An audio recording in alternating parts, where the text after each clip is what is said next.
Question है 2018 के advance का और ये कम्प्लेक्स नंबर से ही है क्योंकि लास्ट 10 ईयर का कम्प्लेक्स नंबर जितने क्वेश्चन आए उसे हम लोग क्या कर रहे हैं सोल्व करने का कोशिश कर रहे हैं और सीख रहे हैं कि कैसे सोल्व करना है। ठीक है ना, तो क्वेश्चन पढ़ते हैं और सोल्व करते हैं।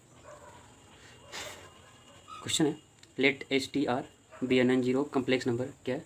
S T R be non zero complex number है और एल क्या है, एक सेट है। किसका सेट? सेट ऑफ सॉल्यूशन है। अब किसका सॉल्यूशन है? सॉल्यूशन क्या है? जेड होना चाहिए। और किसका है? इक्वेशन दिया हुआ है, इस इक्वेशन का सॉल्यूशन का सेट है। That means S T are जो दिया है, एस टी आर क्या है? नॉन जीरो कम्प्लेक्स नंबर है, तो ऐसे भी लिख सकते हैं set of complex number except zero. Non zero नहीं है, जीरो नहीं होना चाहिए, है नहीं। और तो अपने और एक दिया है और साथ में दिया है एल है। एल क्या है? एक सेट है, लेकिन किसका सेट है? Z solution of equation. That mean solution of equation is S Z plus T Z bar plus R equal to zero. और यहाँ से जेड का जो वैल्यू आएगा उसी का सेट है, तो लिख सकते हैं A Z equal to X plus I by such that S Z और प्लस टी जेड बार और plus R equal to zero. इसका है ना, इसको सॉल्यूशन करेंगे तो जेड का वैल्यू आएगा। इसमें जेड का जो वैल्यू आएगा उसी का कलेक्शन है या उसी का सॉल्यूशन का सेट है नहीं, तो ये बोल सकते हैं। तो यहाँ पर है तो अपने पास ये चार ऑप्शन दिया है, मोर देन वन चॉइस संभव है।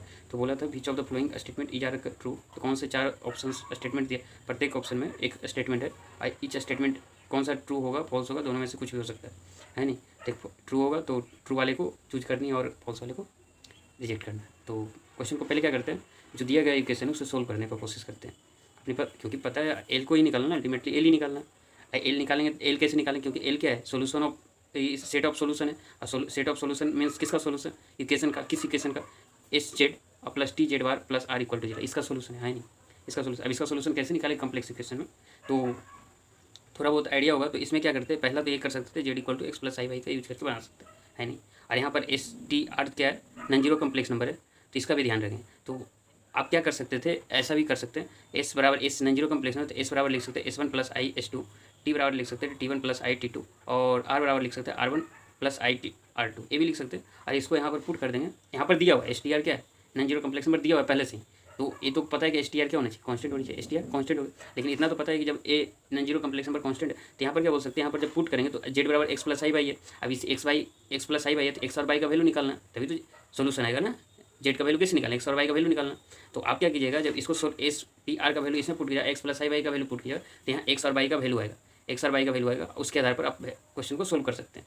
तो मैं इस मेथड से सोल्व नहीं करने जा रहा हूँ क्योंकि ये थोड़ा टाइम कंज्यूमिंग होगा और इसमें कैलकुलेशन थोड़ा ज़्यादा होगा, तो हम इस मेथड का यूज नहीं करेंगे। हम लोग जो बताने जा रहे हैं वो थोड़ा कम टाइम में और सोल्यूशन आ सकते हैं। अनदर मेथड, ये जनरल मेथड है, कोई भी सोल्व कर सकता है। इस मेथड को जो बताने जा रहा हूँ उसमें थोड़ा टाइम कम लगेगा और थोड़ा दिमाग की जरूरत पड़ेगी। तो यहाँ पर क्या करना है, S Z plus T Z bar plus R equal to zero है, तो इसे क्या करनी है, इसको सोल्यूशन करना है। तो ऐसा करते दिया हुआ है, दिया क्या है, गिवन एस टी आर क्या है? नॉन जीरो कम्प्लेक्स नंबर है, तो एक कम्प्लेक्स नंबर का ठीक है, यहाँ नॉन जीरो है तो जीरो नहीं होना चाहिए, ये है। और साथ में एल क्या दिया है? एल दिया था एक सेट है। सेट किसका है? Set of solution. तो सोल्यूशन किसका है? S Z plus T Z bar plus R equal to जहाँ ए आए नहीं, एक्स वाई क्या रियल नंबर है, ये तो पता है ऑलरेडी। अब क्या करेंगे, अपने को क्या करना है, इसका we need to find Z. Z find करना है किससे? From the given equation S Z plus T Z bar plus R equal to zero. इसे इक्वेशन वन बोलें, इसे इक्वेशन वन बोलें। अब क्या करते हैं, इस इक्वेशन को सोल्व करना है तो ऐसा एक टाइप का और इक्वेशन बनाना है। अब क्या करते हैं, अब कंजुगेट लीजिए, इस इक्वेशन में कंजुगेट ले लीजिए। अब कंजुगेट लीजिएगा तो दोनों और कंजुगेट करना होगा, तो taking conjugate of both side of equation कीजिएगा तो क्या आ जाएगा, होल कीजिएगा, क्योंकि इस ये जो इक्वेशन है लेफ्ट साइड में, तो इसका टोटल कंजुगेट कीजिएगा। इसमें जीरो कंजुगेट जीरो हो जाएगा, तो S Z plus T Z bar plus R का whole conjugate equal to zero. अब पता है कि अपने प्रॉपर्टी रहता है Z one plus Z two plus Z three का होल रहता है, तो क्या डिस्ट्रीब्यूट कर देते हैं कंजुगेट को, तो ये आ गया। फिर ऐसे ही तो एस जेड का होल बार फिर टी जेड बार का whole bar plus R bar equal to zero, ये पता है कंजुगेट ही। तो अभी अब पता है कि जेड वन जेड टू अगर बार रहता है तो क्या था, Z one into Z two का डिस्ट्रीब्यूट कर सकते हैं, है नहीं। तो S bar Z bar plus T bar Z bar का whole bar plus R bar equal to zero. अब क्या किया, एस कंजुगेट लिखिए, Z conjugate plus T bar, और अपने को पता है कि जेड बार का होल बार है तो जेड ही आता है नहीं, ये ऑलरेडी पता है। टी इसको ऐसा T bar Z plus R bar equal to zero, इसे इक्वेशन टू बोलेंगे। अब क्या ऐसा क्यों किया सर, क्योंकि इससे क्या होगा कि आपके दो इक्वेशन बन जाएंगे, एक इक्वेशन ए आ गया, एक इक्वेशन ए आ गया, जिसमें से जेड और जेड बार क्या हो गया, वेरिएबल हो गया। अगर इसे, क्योंकि अपने को पता है X plus B Y plus C equal to zero रहे, और A one B one C one, A two X plus B two Y plus C two equal, इसे कैसे सोल्व करते हैं, इधर एलिमिनेशन मेथड से, या आप क्या कर सकते हैं, एलिमिनेशन मेथड से यूज कर सकते हैं, वाई को कट कीजिए तो एक्स का वैल्यू निकालिए, या डिस्प्लेसमेंट मेथड से एक्स का वैल्यू निकाल के वाई का इसमें रख दीजिए। इस टाइप का इक्वेशन तो सोल्व किए होंगे 10th क्लास में, तो उसी टाइप का हम करेंगे इसमें। इसमें क्या करना है, अपने को जेड निकालना है। सोल्यूशन किसका है? सोल्यूशन इस इक्वेशन में, दैट मीन्स जेड निकालना। अब जेड यहाँ लिखा है ना किसका है, ये लिखा है L be the set of solution Z, हाँ नहीं, तो जेड का वैल्यू निकालना। तो आपने जेड का वैल्यू निकालना है, तो दो इक्वेशन है, एक एक इक्वेशन है, एक इक्वेशन है, इसमें से जेड और जेड बार है, इसमें भी जेड और जेड बार है। तो अपने को जेड बार को एलिमिनेट करना है, अपने को जेड बार को एलिमिनेट करना। अब जेड बार को एलिमिनेट करना है, इसका कोफिशिएंट में कितना है टी, इसमें जेड बार इक्वेशन 2 में जेड बार कोफिशिएंट एस बार है। तो ऐसा करते हैं इक्वेशन 1 में एस बार को मल्टीप्लाई कर देते हैं, इक्वेशन 2 में टी बार, इसमें क्या करना, इक्वेशन 2 में टी को मल्टीप्लाई करा, दोनों को सब्ट्रैक्ट कर देते हैं। उसके बाद जो आएगा वो जेड निकल जाएगा, उससे टी जेड बार कैंसिल आउट हो जाएगा। ठीक है, तो पहले क्या करें, इक्वेशन 1 में एस से एस बार से मल्टीप्लाई कर दीजिए, इक्वेशन 2 में टी से मल्टीप्लाई कर दीजिए। किससे मल्टीप्लाई करना,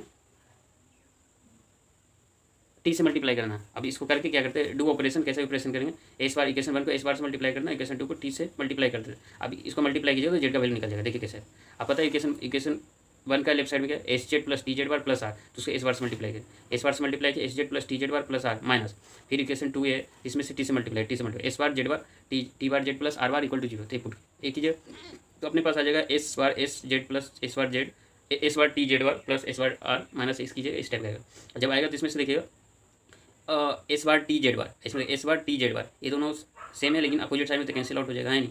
उसके बाद और कैंसिल आउट नहीं होना। अपने को एक प्रॉपर्टी का जेड जेड बार क्या होता है, मॉड ऑफ जेड का होल स्क्वायर, इसका भी यूज करें। अब देखिए एस बार एस है तो क्या लिखें, मॉड ऑफ एस का होल स्क्वायर। इसी तरीके से यहाँ देखिए टी बार टी बार है तो इसमें मॉड ऑफ टी का होल स्क्वायर, तब यहाँ से एक कर दीजिएगा मॉड ऑफ एस का whole square Z minus mod of T का होल स्क्वायर जेड हो जाएगा, है नहीं।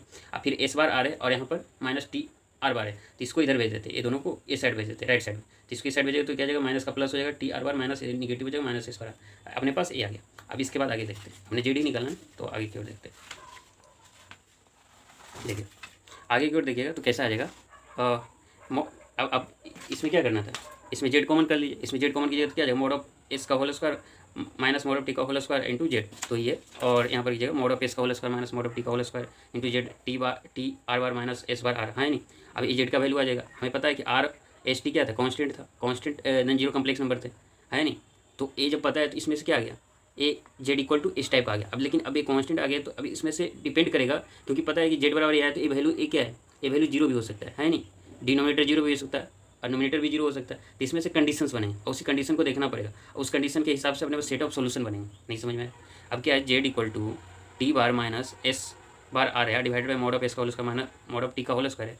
अब इस पर से डिपेंड करेगा, इसमें डिपेंड करेगा कि डिनोमिनेटर जीरो हो सकता है नहीं। अब डिनोमिनेटर जीरो हो जाए तो ये तो क्या हो जाएगा, अनडिफाइंड भी हो सकते हैं और कुछ और भी हो सकता है। ओके सर, कुछ और भी क्या हो सकता है, क्योंकि जे अब इस पर अब मॉड ऑफ एस और मॉड ऑफ टी पर डिपेंड करेगा क्या होने वाला है। तो पहला कंडीशन इसमें बनेंगे। अब कैसे कैसे कंडीशन बनेंगे उसको देखना है। अब क्या करेंगे, पहला क्या करते हैं, इसमें अपने पास जो दिया था mod of S not equal to mod of T लेते हैं, क्योंकि यही बताएगा मॉड ऑफ एस का whole square minus mod of T का होल स्क्वायर है। अब डिनोमिनेटर अगर जीरो हो जाए तो फिर तो पॉसिबिलिटी क्या हो जाएगा, प्रॉब्लम क्रिएट हो जाएगा। डिनोमिनेटर जीरो नहीं होना चाहिए, कि कोई भी नंबर है, कैसा भी नंबर है, और वो नंबर का डिनोमिनेटर जीरो हो जाए तो फिर प्रॉब्लम क्रिएट होते कि नहीं होते। तो डिनोमिनेटर को जीरो नहीं करनी।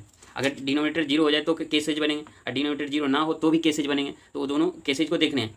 तो अब ये दोनों को केसेज को देखेगा तो क्या आने वाला है, जेड का किस तरह का इस सेट ऑफ सोल्यूशन एल बराबर ए जेड का कौन कौन सा वैल्यू होगा, इसके बारे में देखनी है। तो पहले अब इतना आ गया, ए जेड इक्वल टू आ गया। अब क्या करना है, कंडीशन बनाना है। अब कंडीशन बनाते हैं और देखते हैं कि एल का जेड का कौन कौन सा वैल्यू आता है और एल में कितने सारे एलिमेंट आते हैं, उसके आधार पर देखना है। उसके बाद अपने ऑप्शन के थ्रू क्वेश्चन को सोल्व करें। ठीक है, तो वहाँ तक तो हो गया। अब ए आ गया तो इसको लिख सकते हैं L equal to Z equal to T R bar minus S bar R divided by mod of S का whole square minus mod of T का होल स्क्वायर। अब यही बताएगा सेट ऑफ सोल्यूशन होगा, कितने सोल्यूशन होंगे, एक सोल्यूशन होंगे, जीरो सोल्यूशन होंगे, इन्फिनिट सोल्यूशन होंगे, वो देखनी पड़ेगी। अब ऐसा करते हैं, अब क्या है कि अब इसमें से बोले थे कि ये जीरो हो भी सकता है, नहीं भी हो सकता। अब इसके बाद कंडीशन बनेगा। अब कंडीशन बनेगा तो क्या देखिएगा, देखिए अपने पास जेड है T R bar minus S bar R है और मॉड ऑफ एस का होल स्क्वायर है mod of minus mod of T का होल स्क्वायर है। अब इसमें से क्या बोले थे कि कंडीशन बन सकते हैं, या mod of S equal to mod of T हो जाए या mod of S not equal to mod of T हो जाए। पहले इसको देख लेते हैं, mod of S not equal to T हो जाए तो क्या जाएगा, Z equal to T R minus S bar R divided by mod of S square minus mod of T का होल स्क्वायर। तो ये अब ये जीरो नहीं, ये क्या बोल सकते हैं, ये नॉट इक्वल टू है। इसका मतलब हो जाएगा मॉड ऑफ एस का whole square minus mod of T का whole square never zero, can never भी जीरो ना, ये कभी जीरो नहीं होगा। अब जब एक कभी जीरो नहीं होगा तो दैट मीन्स ये वैल्यू कुछ भी रहे, उससे क्या फर्क पड़ेगा, ये जीरो हो सकता है, कुछ भी हो सकता है। तो जेड बराबर क्या हो जाएगा, ये वैल्यू फिक्स हो जाएंगे। तो हम क्या बोल सकते हैं, इस जब वैल्यू फिक्स हो गया तो इसमें कितने वैल्यू, एल में एक ही वैल्यू होगा ना, ये तो ये पता है कि फिक्स है, T bar minus S T R तो फिक्स है ना, एस टी आर फिक्स है। लेकिन हमें इससे प्रॉब्लम क्रिएट हो रहे थे, इससे क्या प्रॉब्लम क्रिएट होते हैं, अगर जीरो हो जाता तो प्रॉब्लम क्रिएट होते है नहीं। हमें जीरो नहीं किए हैं, that mean mod of S का whole square minus mod of T का whole square not equal to zero किए हैं। कब, जब mod of S not equal to mod of T रहे, है नहीं। तो जब एक कंडीशन बन गया अपने पास तो ये तो जीरो नहीं होगा। अब ये जीरो नहीं होगा दैट मीन्स जेड के कितने वैल्यू होंगे, एक ही वैल्यू होंगे, एक ही वैल्यू होंगे ना, जेड के एक ही वैल्यू होंगे। और तो इसको कैसे लिख सकते थे, जेड बार सिंपली लिखते T R minus S bar R और मॉड ऑफ एस का whole square minus mod of T का होल स्क्वायर, और एक क्या हो जाता एस टी आर तो नॉन जीरो कॉम्प्लेक्स में है। तो एक क्या एल जो सेट ऑफ सोल्यूशन बनते हैं, एक ही इस एल में कितने एलिमेंट होते हैं, only one element that element is Z बराबर ए हो जाता है नहीं, यही बोल सकते हैं। तो एल बराबर कितना हो जाते हैं T R bar minus S bar R divided mod of S square minus mod of T. तो हम क्या बोल सकते हैं, अगर इसमें एक ही एलिमेंट हो, एल में एक ही एलिमेंट हो तो लेकिन एक एलिमेंट कब होगा, है नहीं अगर इसमें एक ही एलिमेंट हो तो बस एक ही कंडीशन है, वो कंडीशन क्या हो, mod of S not equal to mod of T, है नहीं। अगर एल में एक ही एलिमेंट हो तो इसमें वो एलिमेंट कैसा होगा, जेड बराबर T R bar minus S bar R divided mod of S square minus mod of T का होल स्क्वायर, है यही होगा। अब तो एक ही एलिमेंट आ रहा है, लेकिन कब आ रहा है, जब mod of S not equal to T है, आ रहा है समझ में। तो एक एलिमेंट होगा, इसका कंडीशन है, ठीक है। यहाँ तक समझ में आ गया। तो एक कंडीशन हो गया। अब इस कंडीशन को समझना है। अब इस कंडीशन को थोड़ा टिपिकल क्वेश्चन है और आसान नहीं बोलेंगे इस क्वेश्चन को, क्योंकि इस देखने में लग रहा है ऑप्शन बहुत आसान है पढ़ने में, लेकिन इसको जब सोल्यूशन जाएगा बाय डीपली ऐसे समझिएगा तो थोड़ा टाइम कंज्यूमिंग लगेगा ही। तो mod of S equal to mod of T रहे, है नहीं, mod of S equal to mod of T रहते, इसमें क्या करनी है, तो इसमें दो केस बनेंगे। अब कहेगा सर कैसे, अब देखिए यहाँ जेड बराबर T R bar minus S bar R mod of S का होल स्क्वायर, ये आया कहाँ से था, तो यहाँ समझना। अभी आया था आपके पास Z into mod of S का whole square minus mod of T का whole square T R bar minus S bar R. अब इसमें से क्या है, इसमें दो कंडीशन बनेंगे। एक कंडीशन ऐसा होगा कि ए जीरो हो जाए, ए जीरो ना हो, ए तो जीरो हो जाएगा ना, क्योंकि mod of S equal to mod of T है तो ये तो जीरो हो जाएगा, है नहीं, ए जीरो हो जाएगा। तो इसका मतलब है कि अब जेड इंटू जीरो हो जाए तो ये क्या होगा, ये जीरो हो भी सकता है, नहीं भी हो सकता है, क्योंकि जेड बराबर क्या T R bar minus S bar R, इस पर तो ऐसा नहीं है कि इस पर डिपेंड करा, ऐसा तो है नहीं। जैसे T R bar minus S bar R है तो ये जीरो हो भी सकता है, ये जीरो नहीं भी हो सकता। तो इसमें दो कंडीशन बनेगा, mod of S equal to mod of T, इसमें दो कंडीशन है। एक कंडीशन आपके पास बनेगा T R bar minus S bar R equal to zero, एक कंडीशन बनेगा T R bar minus S bar R not equal to zero. अब इसमें से देखना है अपने पास क्या, Z into mod of S का whole square mod of T का whole square equal to T R bar minus S bar R. अब जब ए ऐसा रहे तो ये तो पता है कि जीरो है, क्योंकि अपने कंडीशन कौन ले रहे हैं, mod of S equal to mod of T. जब mod of S equal to mod of T तो जीरो हो जाएगा ऑलवेज। अब ए जीरो नहीं, ये क्या है, कंडीशन जीरो नहीं। अब ये कंडीशन जीरो है, ऐसा पॉसिबल है कि कोई ऐसा कम्प्लेक्स नंबर हो सकता है जिसका मल्टीप्लाई करे जीरो से या जीरो ना बने, ऐसा तो संभव नहीं है। दैट मीन्स बोल सकते हैं there is no such Z is possible, no Z possible, है नहीं, there is no such Z possible, है नहीं, ऐसा जेड कोई पॉसिबल हो ही नहीं सकता। दैट मीन्स एल के कितने एलिमेंट होंगे, एल में कोई एलिमेंट है, दैट मीन्स एल क्या हो जाएगा, इम्प्टी सेट हो जाएगा या नल सेट हो जाएगा, है नहीं। तो इसमें से क्या बोल सकते हैं, एल में एल में कोई एलिमेंट नहीं होगा, लेकिन कब, mod of S equal to mod of T रहे और and condition T R bar minus S bar R not equal to zero, ऐसा है। तो इस कंडीशन में कोई भी एलिमेंट नहीं है, कोई भी एलिमेंट एल में नहीं होगा, कोई एलिमेंट नहीं होगा, दैट मीन्स नल सेट हो जाएगा, है नहीं। अब यहाँ समझना, अब क्या है कि T R bar minus S bar equal to zero. अब ये जीरो हो जाए तो इसमें देखिए जेड इंटू क्या था, मॉड ऑफ एस का whole square minus mod of T का whole square equal to T R bar minus S bar R है। अब पता है कि जीरो है, ये क्या है, जीरो है, इस कंडीशन में जीरो। आई तो कंडीशन ये mod of S equal to Z into zero. तो जेड के कितने पॉसिबल संभव है, जेड का किसी भी कम्प्लेक्स नंबर के लिए जेड बराबर कोई भी कम्प्लेक्स नंबर लीजिएगा, इस जेड के सारे वैल्यू के लिए संभव है, क्योंकि जेड के सारे कम्प्लेक्स नंबर के कोई ऐसा जेड नहीं होगा जिसे लेने पर जीरो मल्टीप्लाई करने जीरो नहीं देगा, सारे कम्प्लेक्स नंबर। तो हम क्या बोल सकते हैं यहाँ पर, तो जेड का सारा कम्प्लेक्स नंबर हो जाएगा, है नहीं, सारे कम्प्लेक्स नंबर। तो मतलब क्या बोल सकते हैं, इन्फिनाइट सोल्यूशन हो जाएंगे। तो दैट है नहीं, इन्फिनाइट सोल्यूशन है, जेड के बहुत सारे वैल्यू हो सकते हैं। तो हम क्या बोल सकते हैं, L has infinite many solution, है नहीं, इन्फिनाइट मेनी सोल्यूशन लिख सकते हैं ना। तो अब यहाँ पर समझ में आ गया कि Z equal to T R bar minus S bar R divided mod of S का whole square minus mod of T का होल स्क्वायर है। तो इसमें से क्या है कि इसमें से कंडीशन बनेंगे, इसमें डायरेक्ट नहीं बोल सकते कि इतने सोल्यूशन आ गए, नहीं। अब इसमें से ए डिसाइड करेगा कि इसके कितने सोल्यूशन होंगे। अब ये कैसे डिसाइड करेगा, तो पहला केस ऐसा हो सकता है ये जीरो ना आ रहे, डिनोमिनेटर जीरो ना। और जब डिनोमिनेटर जीरो नहीं रहेगा तो हम क्या कर सकते हैं, जब डिनोमिनेटर जीरो नहीं रहेगा तो अपने पास है कि जब डिनोमिनेटर जीरो तो डिनोमिनेटर कुछ भी रहे उससे क्या फर्क पड़ता है, नहीं फर्क पड़ेगा। तो हम बोल सकते हैं कि जेड का सिर्फ एक ही सोल्यूशन, क्योंकि एस टी आर क्या है, S T are constant complex number थे, नॉन जीरो कम्प्लेक्स नंबर। तो जब ए ऐसा रहे तो ए जीरो नहीं है, तो मतलब एक ही जेड बराबर एक ही सोल्यूशन आएगा। वो सोल्यूशन क्या होगा, T R bar minus S bar R, A वाला हो जाएगा, है नहीं। जब ये आ गया तो एल के कितने एलिमेंट होंगे, ओनली वन एलिमेंट होंगे, कब, जब mod of S not equal to mod of T रहे। अब इसमें से देखिएगा mod of S equal to mod of T रहे। अब इसमें से दो कंडीशन बनेंगे, या तो नोमिनेटर जीरो हो जाए, अगर नोमिनेटर जीरो हो गया तो नोमिनेटर जीरो हो गया, दैट मीन्स ए जो आया था कम्प्लेक्स नंबर कहाँ से आया था, इससे जेड इंटू मल्टीप्लाई करने पर आया था। अब नोमिनेटर जीरो का मतलब क्या समझ में आ रहा है, T R bar minus S bar आ रहा है नहीं, T R bar minus S bar आ रहा है। तो जब ए जीरो हो गया तो अब ऐसा करते, ये तो ऑलरेडी जीरो है नहीं, ये जीरो हो भी सकता है, जीरो नहीं भी हो सकता है नहीं। नोमिनेटर में जीरो हो भी सकता है, नोमिनेटर जीरो नहीं भी हो सकता। तो अब इसमें से क्या है कि इसमें से दो कंडीशन बनाए, तो T R bar minus S bar R equal to zero ले लिए, एक कंडीशन ले लिया क्या, T R bar minus S bar not equal to zero. जब ये जीरो हो जाएगा तो जीरो हो गया, जब T R bar minus S bar R zero हो गया तो जीरो हो गया। आई पता mod of S equal to mod of T वाला कंडीशन लिए, जब ऐसा कंडीशन बन गया तो Z into zero equal to zero रहे, ये तो जेड के किसी भी कम्प्लेक्स नंबर, तो दैट मीन्स जेड का इन्फिनाइट सोल्यूशन हो जाएगा, है नहीं। तो एल कितने हो जाएंगे, एल के इन्फिनाइट मेनी एलिमेंट हो जाएंगे। एल में कितने एलिमेंट होंगे, बहुत सारे एलिमेंट हो जाएंगे, इन्फिनाइट मेनी एलिमेंट हो जाएंगे। इसी तरीके से इसमें देखिए T R bar minus S bar R not equal to zero है, एक कप इसके लिए कितने जेड के कितने वैल्यू आएंगे, तो Z into zero equal to zero आया। अब इसमें से क्या हो गया, अब जेड इंटू कोई भी ऐसा कम्प्लेक्स नंबर लेंगे जिसमें जीरो से मल्टीप्लाई करने पर जीरो नहीं हो, ये क्योंकि ये तो जीरो नहीं है, दैट मीन्स ये जीरो नहीं है, तो कोई ऐसा तो नहीं हो, कोई भी कम्प्लेक्स नंबर ऐसा देगा जो जेड जीरो से मल्टीप्लाई करने कम्प्लेक्स नंबर को ये जीरो नहीं बनेगा, ऐसा तो होगा ही नहीं। तो हम बोलेंगे there is no such Z is possible, है नहीं। तब ऐसा जेड पॉसिबल नहीं है, तो एल में कितने एलिमेंट है, एक भी एलिमेंट नहीं होंगे। अब यहाँ समझना, जब एक भी जेड पॉसिबल नहीं है तो अब इसको फिर से अरेंज कर लेते हैं और इसको देख लेते हैं कि क्या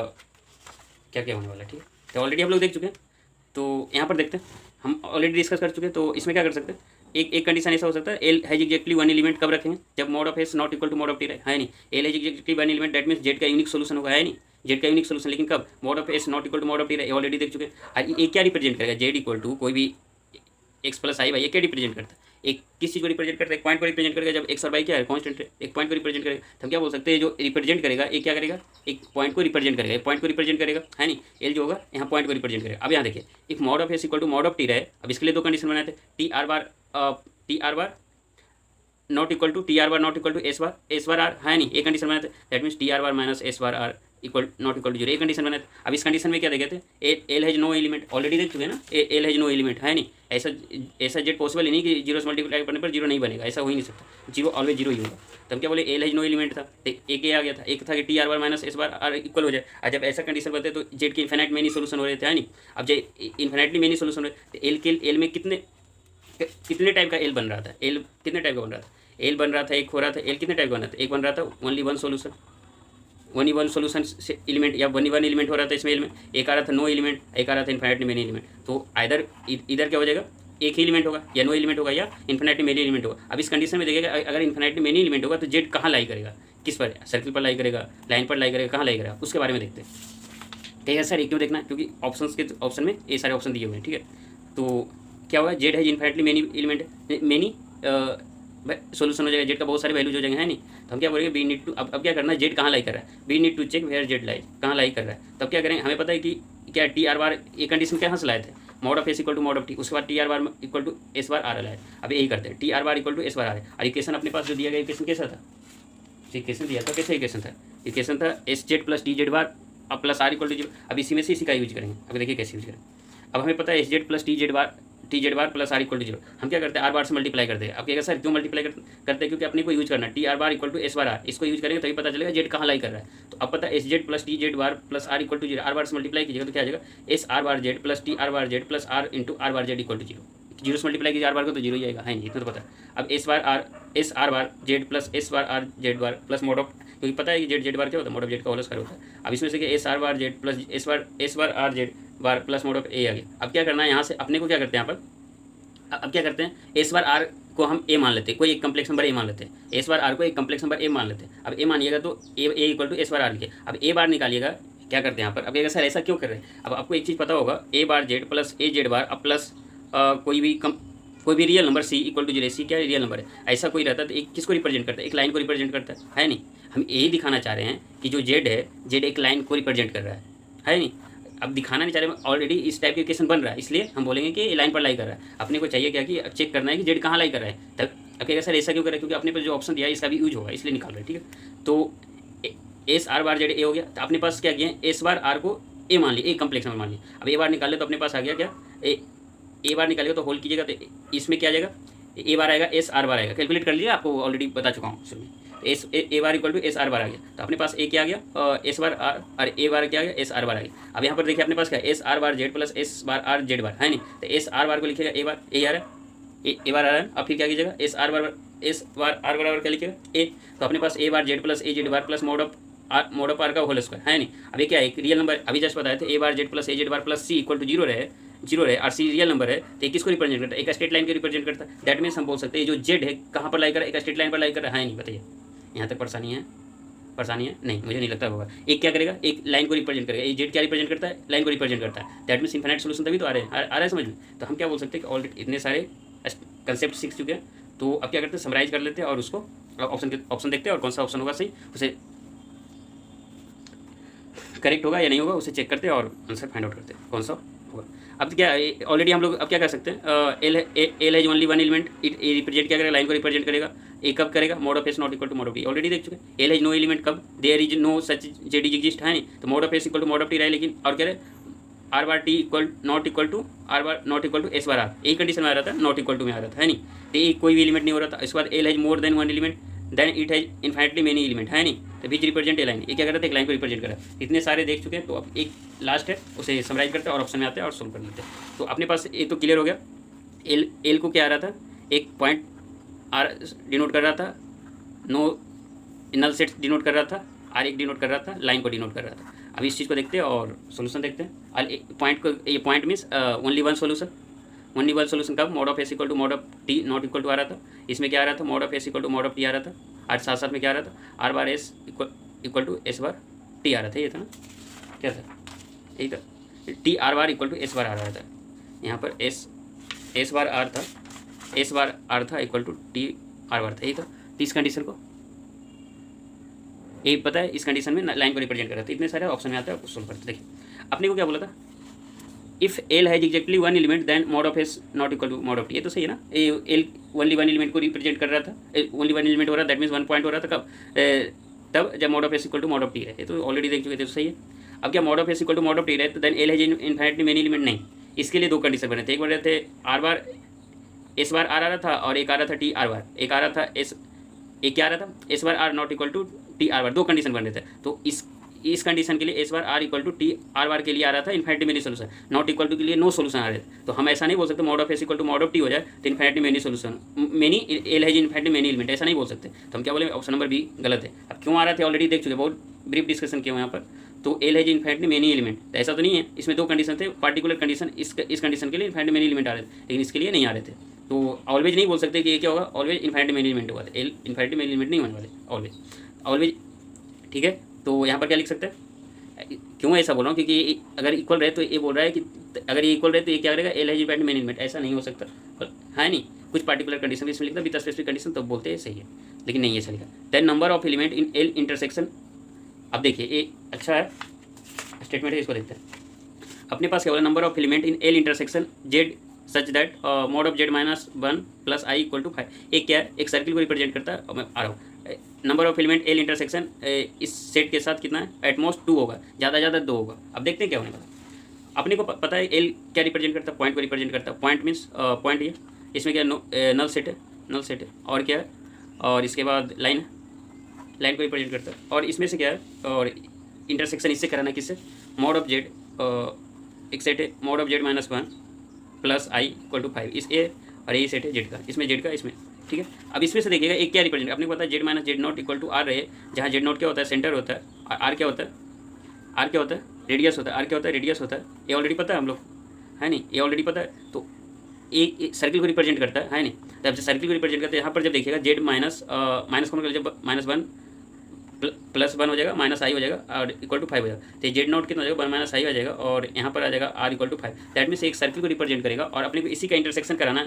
दैट मीन्स ये जो जेड आएगा, ये कहाँ लाई करेगा, ए जेड होगा, ए जेड कहाँ लाई करेगा, सर्किल पर लाई करेगा। और इसमें जो जेड है कहाँ लाई कर रहा है, पॉइंट पर लाई कर रहा है, नल सेट पर लाई, नल सेट मीन्स कोई एलिमेंट नहीं होगा, लाइन पर लाई करेगा। तो अब बताइए, एक लाइन एक ए है, सर्किल है, ठीक है, और एक पॉइंट है, इसका इंटरसेक्शन, तो मैक्सिमम कितने इंटरसेक्शन होंगे पॉइंट और सर्किल के बीच, एक ही हो जाएंगे।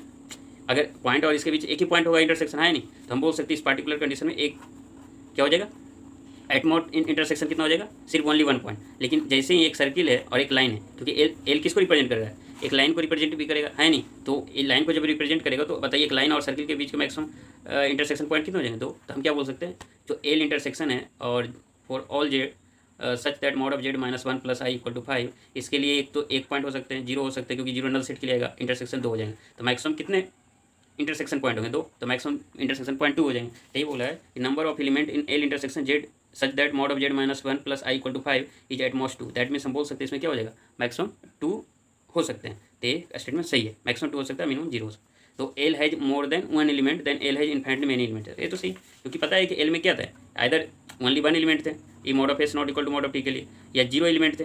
0 एलिमेंट किसके लिए थे बताइए, और mod of S equal to mod of T, और बताइए R S bar equal to R bar T, not equal to इसके लिए था, अरे एक इन्फाइनेटली मेनी एलिमेंट थे, तीन ही कंडीशन बन रहे थे ना, इन्फिनेटली मेनी एलिमेंट, लेकिन कब mod of S equal to mod of T रहे और and R S bar equal to R bar T, इसी कंडीशन के लिए अपने पास बना। तो हम क्या बोल सकते हैं कि एल है जो मोर देन वन एलिमेंट रखेगा, बताइए मोर देन वन एलिमेंट या इधर जीरो रखेगा या एक रखेगा, इन्फिनेटली मेनी एलिमेंट रखेगा एल, तो तीन ही कंडीशन बन रहे थे, तो जीरो तो नहीं है, ए बोल रहा है मोर देन वन मतलब इन्फिनेटली मेनी एलिमेंट, तो हम क्या बोल सकते हैं, ए भी कंडीशन सही है। एक अच्छा क्वेश्चन था और फंडामेंटल को ब्रीफ में बताया गया, तो आई थिंक आप समझ गए होंगे किस तरह।